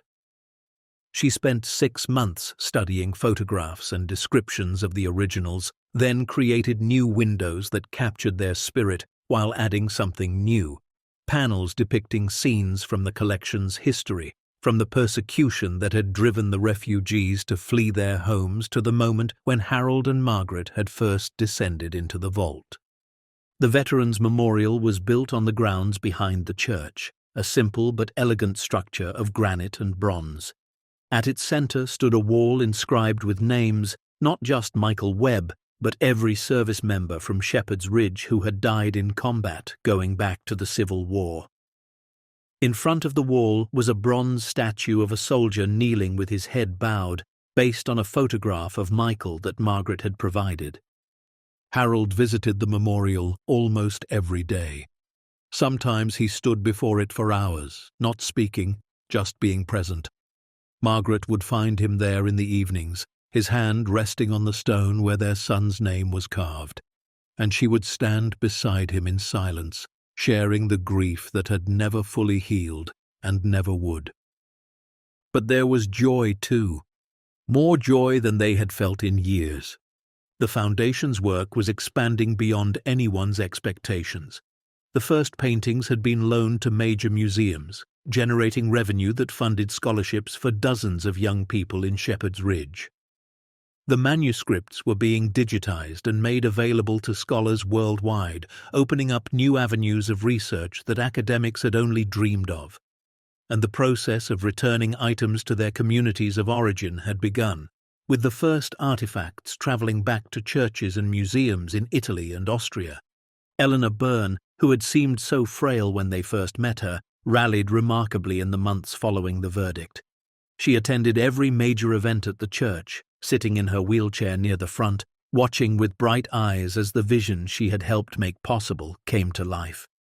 She told anyone who would listen about her grandmother, about Father Cornelius, about the sacred duty that had been passed down through her family for 4 generations.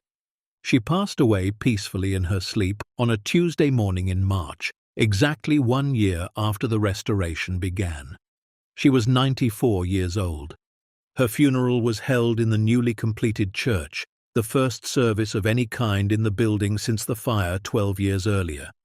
Hundreds of people attended, filling the exhibition hall and spilling out onto the grounds, standing in the spring sunshine to pay their respects to a woman most of them had barely known.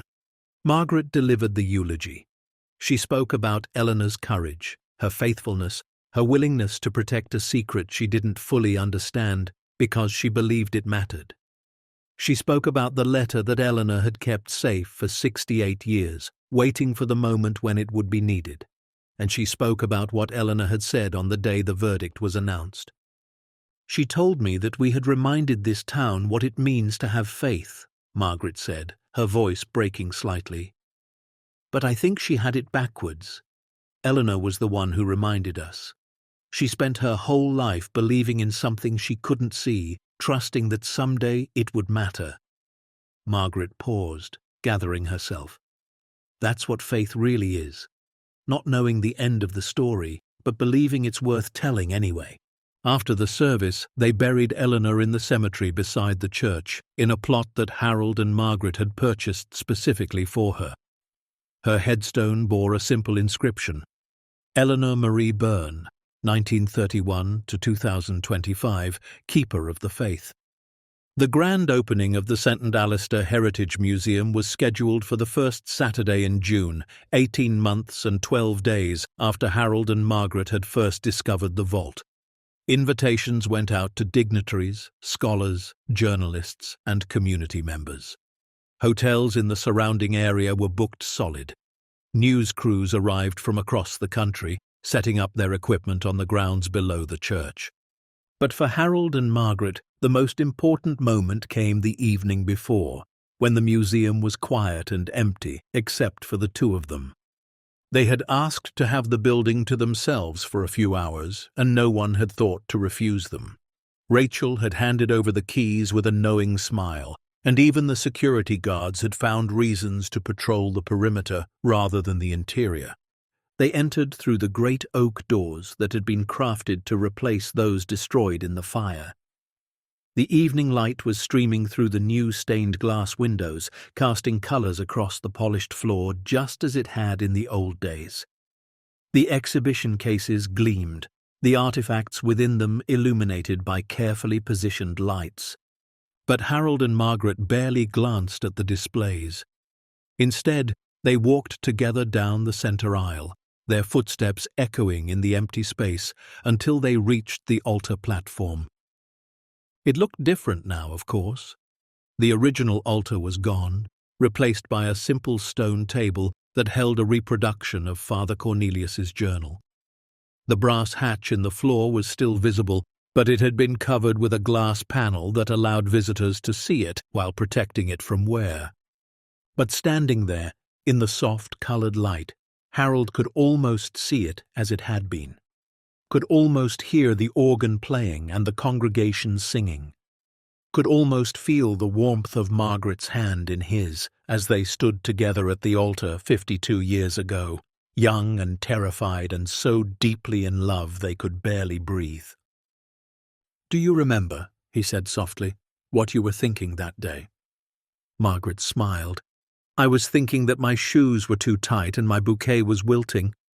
Harold chuckled. "I was thinking that I was the luckiest man alive." "You were also sweating through your shirt." "I was nervous." "I know. I could smell you." They both laughed, the sound echoing through the empty church, carrying with it 5 decades of shared joy and sorrow and everything in between. "I never thought we'd end up here," Harold said after a moment. "I mean, I knew we'd always come back to this place in our hearts, but I never imagined—" He gestured around them at the transformed space. "All of this." Margaret leaned her head against his shoulder. Father Cornelius wrote in his journal that he didn't know who would find the vault. He didn't know if they would be worthy of the trust he was placing in them. She looked up at her husband. "I think we were worthy, Harold.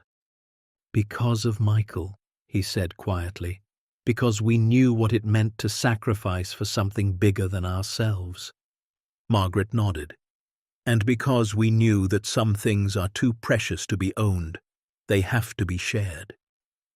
They stood together in silence for a long moment, the colors shifting around them as the sun sank lower. Then Harold reached into his pocket and pulled out something small, something he had been carrying for weeks, waiting for this moment. It was a brass plaque, perhaps 6 inches square, with words engraved on its surface. "I had this made," he said, "for the crypt entrance. I thought Father Cornelius deserved to have his words remembered." He handed it to Margaret, and she read the inscription aloud. "Protect them, preserve them, and when the time is right, return them to the world. Father Cornelius Michael Brennan, 1863. She looked up at Harold with tears in her eyes. "It's perfect." Together, they walked down the grand staircase to the viewing gallery that overlooked the vault. The underground chamber was lit now, its treasures visible through the glass walls, but the atmosphere was still one of reverence, of sacred purpose. Harold knelt beside the crypt entrance, his knees protesting but his hands steady. He positioned the plaque carefully, using the small tools he had brought, and secured it to the stone frame. When he was done, he stood back and looked at it. The brass caught the light, the words clear and permanent. "There," he said softly. "Now people will remember." The grand opening the next day was everything they could have hoped for. The weather cooperated perfectly, a warm June morning with clear skies and a gentle breeze that carried the scent of wildflowers from the hills. People began arriving before the gates opened, forming a line that stretched down the road and into town. Harold and Margaret stood on the steps of the church, greeting guests as they arrived. They shook hands with senators and scholars, with journalists and schoolchildren, with neighbors they had known for decades, and strangers who had traveled thousands of miles to be there.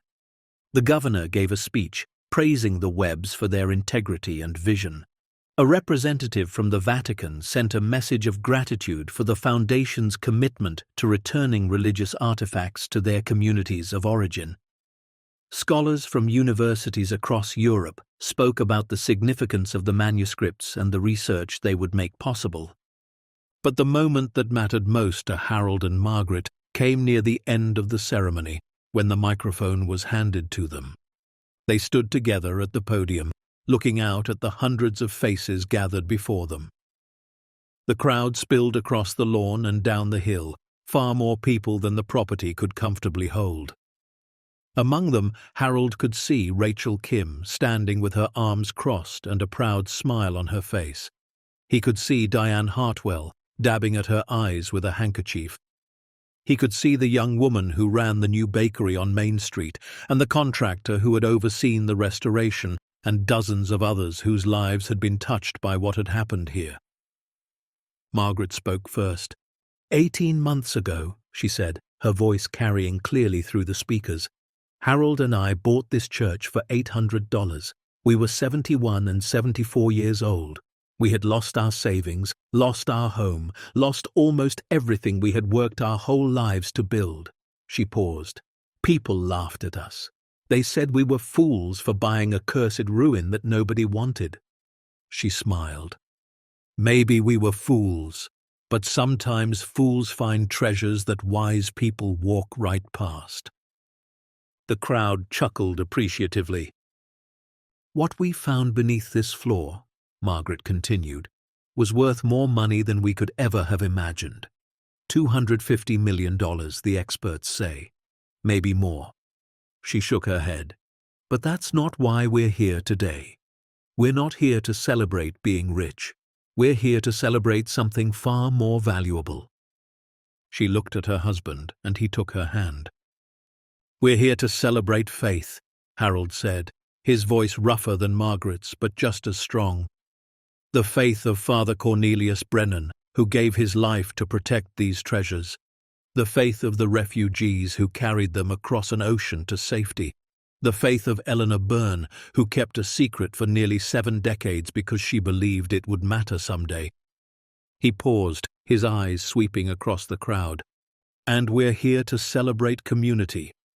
The people of Shepherd's Ridge who came together to help us when we needed it most. The volunteers who gave their time and their skills. The experts who traveled from around the world because they believed in what we were trying to do. Margaret nodded. Father Cornelius wrote in his journal that these treasures belonged not to any individual, but to the community of faith that had sheltered them. We believe that community extends far beyond this town, far beyond this country. It includes everyone who believes that beauty and history and knowledge are worth preserving. So today, Harold said, we open these doors not as owners, but as guardians. We invite the world to share in what was hidden here for so long, and we ask everyone who enters to remember the people who made this possible, the refugees who risked everything, the priest who gave his life, the families who kept the faith. He looked down at the crowd, his vision blurring slightly with tears he no longer tried to hide. And remember Michael, he added quietly, our son, who taught us that doing what's right matters more than doing what's easy. There was a long moment of silence. Then somewhere in the crowd, someone began to clap. Others joined in, and within seconds the applause had grown to a roar that echoed off the stone walls of the church and rolled down the hillside like thunder. Harold and Margaret stood together on the steps, holding hands, looking out at the sea of faces before them. They had started this journey as 2 elderly people buying a burned-out church for $800. Now they stood at the center of something that would outlast them by generations. The crowd began to move toward the entrance, eager to see what lay inside. The grand opening had officially begun. The months that followed were busy but fulfilling. The museum welcomed thousands of visitors, far more than anyone had predicted. The Foundation's programs expanded, funding scholarships and research grants and community initiatives. The first artifacts were returned to their communities of origin. Ceremonies held in churches and museums across Europe where these treasures would be cherished once again. Harold's health remained stable, defying the doctor's initial concerns. He still tired more easily than he had before the heart attack, and he had learned to pace himself, but he was present for every important moment. He walked the museum floors, answering questions from visitors. He attended board meetings, offering the practical wisdom he had accumulated over 7 decades. And he spent hours at the Veterans Memorial, keeping watch over his son's name and all the others carved in stone. Margaret threw herself into the Foundation's educational programs, working with local schools to develop curriculum around the collection's history. She traveled to universities to lecture about their experience, always emphasizing that the discovery had been as much about community as about treasure. She became, in her quiet way, a celebrity, recognized and respected far beyond the small town where she had spent her life. But their favorite moments were the quiet ones. The evenings when they would drive up to the church after closing time and walk the grounds together. The mornings when they would sit in the new garden that had been planted beside the memorial, watching the sunrise paint the hills in shades of gold. The long conversations about everything and nothing, the kind they had been having for 52 years and hoped to have for many more. 1 year to the day after the grand opening, they held a private ceremony at the church. Just the 2 of them, with Rachel and Diane as witnesses, they renewed their wedding vows. They stood in the same spot where they had been married 53 years earlier, beneath the same rose window, in a building that had been destroyed and reborn just as their own lives had been. The words were familiar, promises they had made long ago and kept through decades of joy and sorrow. To have and to hold from this day forward, for better for worse, for richer for poorer, in sickness and in health, to love and to cherish, until death do us part. When it was done, They kissed, and the small group applauded, and Harold whispered something in Margaret's ear that made her laugh and cry at the same time. Afterward, they walked through the museum one more time. The exhibition cases gleamed in the afternoon light. The stained glass windows cast their colors across the floor. The vault was visible through the viewing gallery, the treasures still magnificent after all these months. But it was the plaque that Harold stopped to look at, the one he had installed the night before the grand opening, beside the entrance to the crypt. Protect them, preserve them, and when the time is right, return them to the world. Father Cornelius had written those words more than 160 years ago, dying of cancer, alone except for his faith. He had no way of knowing who would find his message. He had no guarantee that his sacrifice would matter. But it had mattered. It had changed everything. Harold reached out and touched the plaque, feeling the raised letters beneath his fingertips. He thought about Father Cornelius, about the refugees who had trusted him, about Eleanor and her family, about all the people who had kept the faith across the generations. And he thought about Michael, his son who had believed in doing what was right even when it cost everything, who had given his life for something he believed in, who would have been so proud of what his parents had accomplished. "We did it," Harold whispered. "We protected them. We preserved them, and we returned them to the world." Margaret slipped her hand into his. Father Cornelius would be proud. Michael would be proud. "Yes," she said softly, "he would." They stood together in the quiet church, surrounded by centuries of history and decades of love. Outside, the sun was beginning to set, painting the hills in shades of amber and rose. The visitors had gone for the day, but tomorrow there would be more, and the day after that, and the day after that. The story would continue long after they were gone. The foundation would endure. The museum would welcome new generations. The treasures would be preserved and shared and returned to the world, just as Father Cornelius had hoped. But for now, in this moment, there was just the two of them, Harold and Margaret, husband and wife, guardians of a secret that had become a gift to the world. They walked out of the church hand in hand, pausing on the steps to look back at the building that had changed their lives. The stone walls glowed warm in the evening light. The new bell in the tower, installed just last month, began to chime the hour. "Ready to go home?" Margaret asked. Harold smiled. "I am home," he said. "I have been for 53 years. They walked down the hill together, their shadows stretching behind them in the fading light. Behind them, the church stood tall and proud, a testament to faith and perseverance and the power of doing what's right. And somewhere beneath its floors, in the vault that had been hidden for more than 160 years, the treasures rested safely, protected, preserved, and finally, after so long in darkness, returned to the light. Anyone can find treasure if they have the faith to look where no one else will. And sometimes the people everyone laughs at are the ones who change everything. As the last rays of sunlight faded over Shepherd's Ridge, Harold and Margaret Webb drove slowly down the hill, leaving the church behind them for the night. But they knew they would return tomorrow and the day after, and every day they had left. Because this wasn't just a building anymore. It wasn't just a museum or a memorial or a community center. It was proof that ordinary people can do extraordinary things when they refuse to give up on what matters. The elderly couple who had paid $800 for a burned-out church had found something worth more than any treasure. A purpose that would outlast them, a legacy that would inspire generations, and a reminder that the things the world discards often hold the greatest value of all. Because for Harold and Margaret, and for everyone who would follow in their footsteps, the story was never really about the gold or the paintings or the $250 million hidden beneath the floor. It was about faith. It was about community. It was about doing what's right even when the world tells you you're a fool for trying. And in the end, those things are worth more than any fortune. The end. Up next, 2 more powerful stories of hope, heart, and hidden wonders.